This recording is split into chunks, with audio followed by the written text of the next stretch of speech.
Let us start the next poem, A Legend of the Northland. A Legend of the Northland. Legend यानी story, कहानी.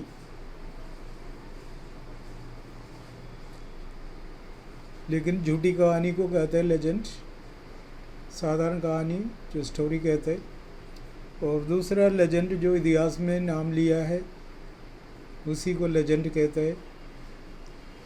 ज़रूरी नहीं है ये स्टोरी कुछ रियलिटी में दिखाई दे रहे, और यूँ बच्चों को सुनाने के लिए इस्तेमाल करने वाला कहानियाँ होती है तो legend. It's a poem written by Phoebe carry.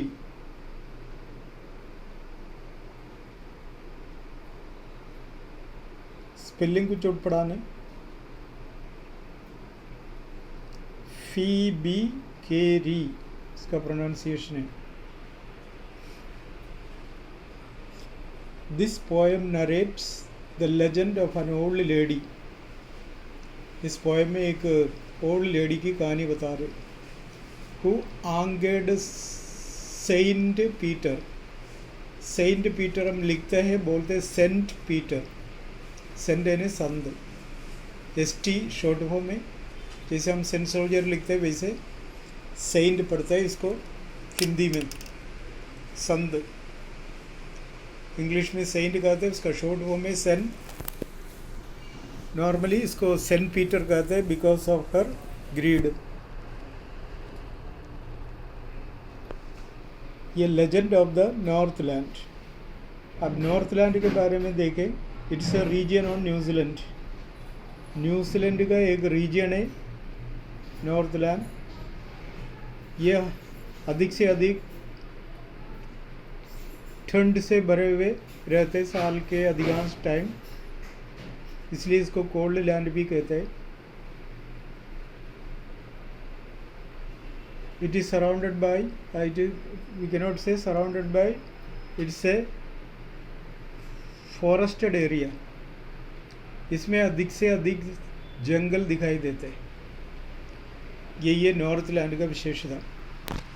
It's a region New Zealand, cold region है. वहाँ की एक कहानी है,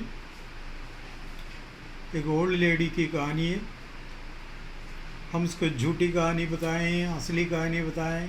असली तो है ही नहीं. अगर असली हो तो ट्रू स्टोरी लिखता है.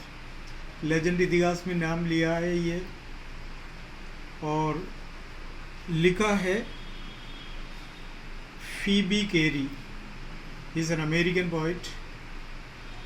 अमेरिकन पोइट है, माना गया पोइट है. इसकी जो कहा ये जो पोएम है बहुत फेमस भी है. Away away in the northland where the hours of the day are few and the nights are so long in winter that they cannot sleep them through. Away away in the northland, northland के कुछ और interior में, दूर में. Where the hours of the day are few, दिन छोटा. And the nights are so long in winter, और रात ज़्यादा. सर्दी का मौसम है. हमारे इधर भी हिंदुस्तान में, राजस्थान में भी ऐसा है. दिन छोटा लगता है और रात ज़्यादा लगता. That they cannot sleep them through. रात तो लंबी है लेकिन हम आराम से सो नहीं पाता है. किसकी वजह से? ठंड की वजह से. हम एक बार जाएगा अंदर घुसने के बाद तो बस ये तो हमारे तो यहाँ का ठंड तो नॉर्मल है, लेकिन ये तो बताए ना कोल्ड रीजन. नॉर्थलैंड के ये इलाका मतलब टोटली क्या है, कोल्ड रीजन है. बर्फ़ गिरते रहते हैं, ज़मीन पूरा बर्फ़ से भरे रहता है. ऐसा जगह है नॉर्थलैंड. तो away in Northland where the hours of the day are few. कुछ लोग हावर्स पढ़ता है, मैं भी कभी कभी पढ़ता हूँ, लेकिन उसका ओरिजिनल प्रोनाउंसिएशन आवर्स. आवर्स कुछ लोग स्टाइल में बोलते आउस आउस बोलते, शब्द क्लियरली बोलने सीखना है। हम अंग्रेजी लोग नहीं हैं और इसलिए इंडियन लैंग्वेज में थोड़ा बहुत हमें एडजस्ट करके बोलना पड़ता है। Away away in the land where the hours of the day are few, few means कम, and the nights are so long, दिन ज़्यादा इन विंटर सीजन में, that they cannot sleep them through, लेकिन आराम से सो नहीं पाते। They means the people of Northland, where they harness the swift reindeer, where they harness the swift reindeer, तेजी से भागने वाले रेनडियर। रेनडियर इधर हिरण का रूप में इस्तेमाल किया। वो जैसे हम बारहसिंगा कहते हैं, जो पेड़ का डाली जैसे उसका सींग वगैरह जाता है, that is where they harness the swift reindeer.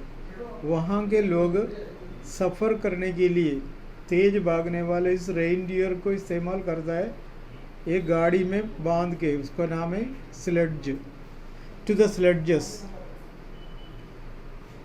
और यहाँ के लोग स्लेड्ज इस्तेमाल कर, स्लेड्ज में रेनडियर को बांध के गाड़ी का रूप में इस्तेमाल करता है व्हेन इट स्नोस, जब बर्फ़ गिरता है। बर्फ़ गिरता है तो पूरा इलाका बर्फ़ से भर जाता है और उसको पार करके आगे बढ़ना मुश्किल है, इसलिए उसी के ऊपर से सफ़र करने के लिए रेन डियर का इस्तेमाल करता है। रेन डियर जिस गाड़ी में बांधते हैं उसको स्लेड्ज कहते हैं। कभी देखा होगा ना, जो बर्फ़ का ऊपर से कुत्ता खींच के जाने वाले गाड़ी देखा होगा, वही है स्लेड्ज, बर्फ़ पर चलने वाली गाड़ी। तो जब बर्फ़बारी होती है तो लोग स्लेड्ज इस्तेमाल करते हैं रेनडियर को बांध के कहीं जाने के लिए। आया समझ में?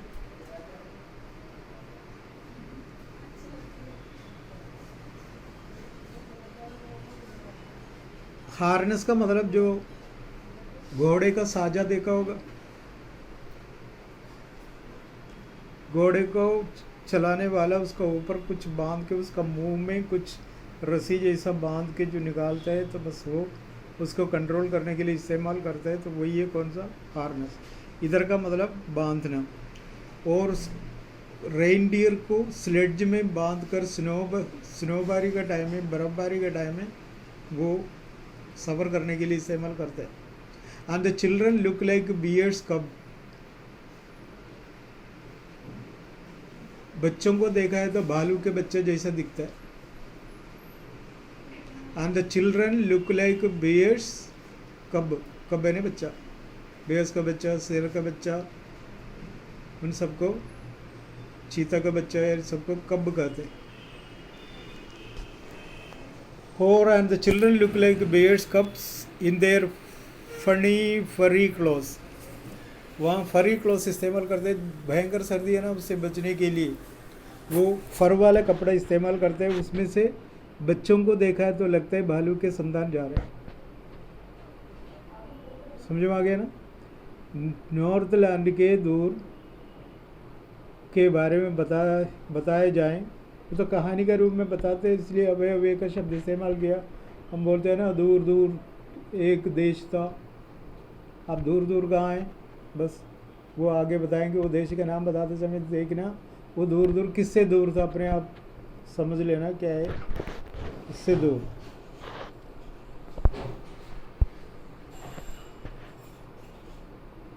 Where the hours of the day are few and the nights are so long in winter that they cannot sleep them through. Where they harness the swift reindeer to the sledge. वहाँ पर लोग reindeer को स्लेड्ज में बांध कर सफ़र करते हैं। when it snows, बर्फ़बारी होते हैं। and the children look like bears cubs. उस समय बच्चों को देखा जाए तो ऐसा लगता है कि ये भालू के बच्चे। इन देयर फनी फरी, क्यों ये भालू का बच्चा दिखता है? Because of the funny furry clothes, उसके क्लोज के वजह से उसको भालू का बच्चा जैसा दिखता। भालू का बच्चा जैसा दिखता है, कौन सा पोइटिकल यूज किया सिमिली। कौन सा यूज़ किया? सिमिली, उपमा। किसी को अन्य व्यक्ति या वस्तु का रूप में पेश करें तो उसे सिमिली कहते हैं, उपमा कहते हैं। Once when the good Saint Peter lived in the world below and walked about it, preaching, just as he did you know, पता है वहाँ पर एक आदमी रहता था, सेंट पीटर, वो संत थे। Saint Peter is a disciple of Jesus Christ. Jesus Christ का चेलों में से एक था, खास चेलों में से एक था सेंट पीटर। इनका काम घूमते घूमते घूमते गॉड का प्रचार करना था, ये बताया था ना। And walked about it preaching just as he did you know। वो इस तरह से काम करते थे और कोई काम नहीं। पहले मछली पकड़ते थे उपजीवन करने के लिए, लेकिन उसको छोड़ के वो गॉड का सेवा करने लग गया था। इसलिए once when the good saint Peter lived in the world below, वहाँ पर एक संत रहते थे, उसका नाम सेंट पीटर है। सेंट पीटर शॉर्ट फॉर्म में कहते हैं। Lived in the world below and walked about it preaching, उसी देश में घूमते फिरते वो ईश्वर का प्रचार करता था। जस्ट एज ही डिड, जैसे वो करता है हमेशा वैसे। हमें याद दिला रहे सेंट पीटर का काम था कि बस घूमते फिरते गॉड का प्रचार करना, प्रीच यानी भाषण देना।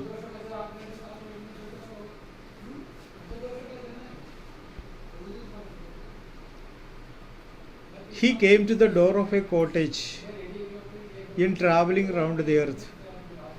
जगह जगह घूमते घूमते घूमते एक कॉटेज में पहुंच गए। Where a little woman was making cakes। एक लेडी, इंट्रोडक्शन में बताया था old lady. Where a little woman, वो कद से छोटी होगी और इसलिए तो यह little woman बोला, was making cakes and baking them on the hearth। Hearth यानी चूल्हा, भट्टी। भट्टी में उसको क्या कर रहे थे? भट्टी में उसको सेक रहे थे। सिंपल है, अब समझाने का जरूरत नहीं।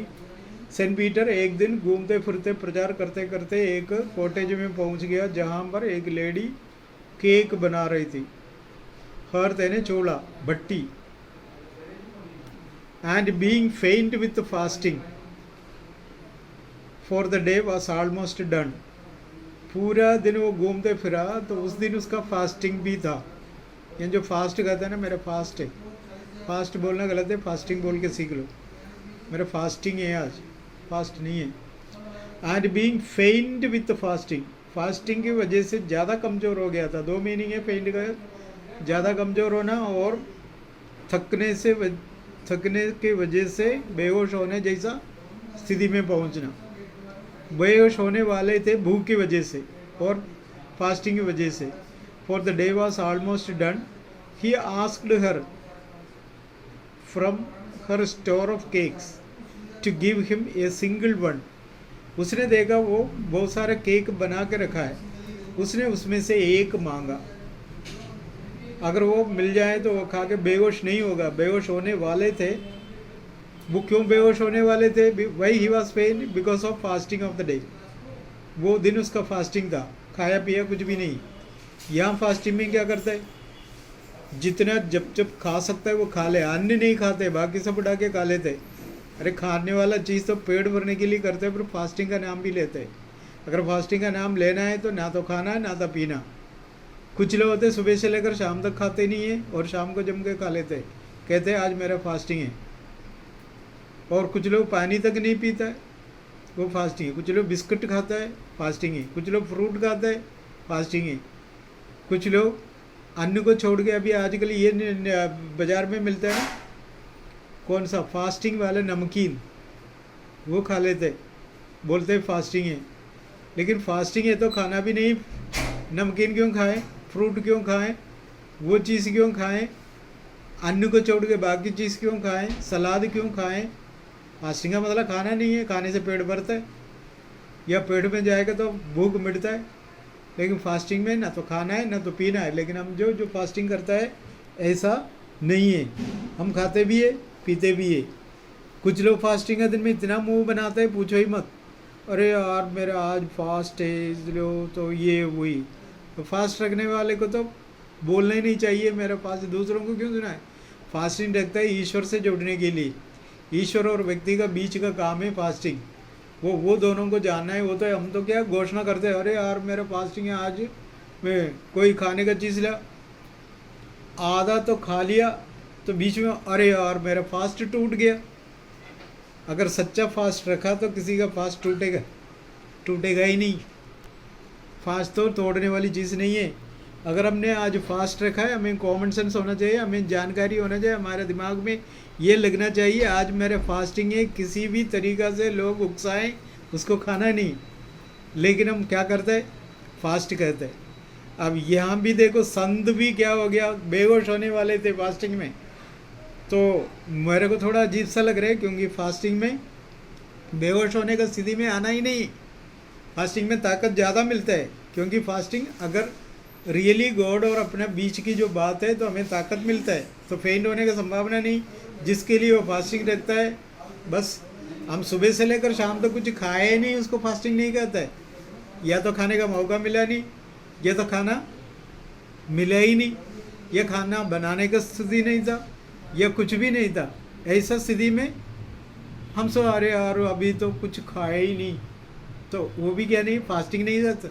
वो तो हमें खाना नहीं मिला, यह खाना नहीं था, यह खाने का सुविधा कुछ भी नहीं था, उसको हम फास्टिंग नहीं लेना है। उस दिन अपन सहन कर सकता है, लेकिन जिस दिन फास्ट रखते हैं वो मुंह उदास दिखाते हैं और अरे बोलते रहते हैं, फिर लुढ़क के चलते हैं बस। फास्टिंग रहने वाले को हिम्मत होना चाहिए, किसी को बताना नहीं चाहिए मेरा फास्टिंग है। फास्टिंग घोषणा करके जीना ही नहीं है। फास्ट है तो अपने मन में रखो, ये अपनी खुद की बात है, दूसरों को बताने वाली चीज़ नहीं है। और फास्ट है तो ना पीना ना तो खाना, लेकिन हम खाते भी है पीते भी है, गलत। फास्टिंग में ना तो खाना है ना तो पीना है। अगर खाते पीता है तो उसको फास्टिंग वर्ड यूज मत करना। फास्टिंग वर्ड करना है तो खाना पीना नहीं है, तो ये याद रखना। सो इन दिस वे वो एक कॉटेज में आ गया, वो केक बन रही थी, तो उसमें से एक मांगा, ज़्यादा भी नहीं मांगा, पेट भर के खाने के लिए भी नहीं मांगा, उसमें से एक मांगा उसने। अब उसको कितना दिया है नहीं दिया है उसके बारे में हम बाद में देख लेंगे, है ना। and he demanded a single one, एक मांग लिया उसने।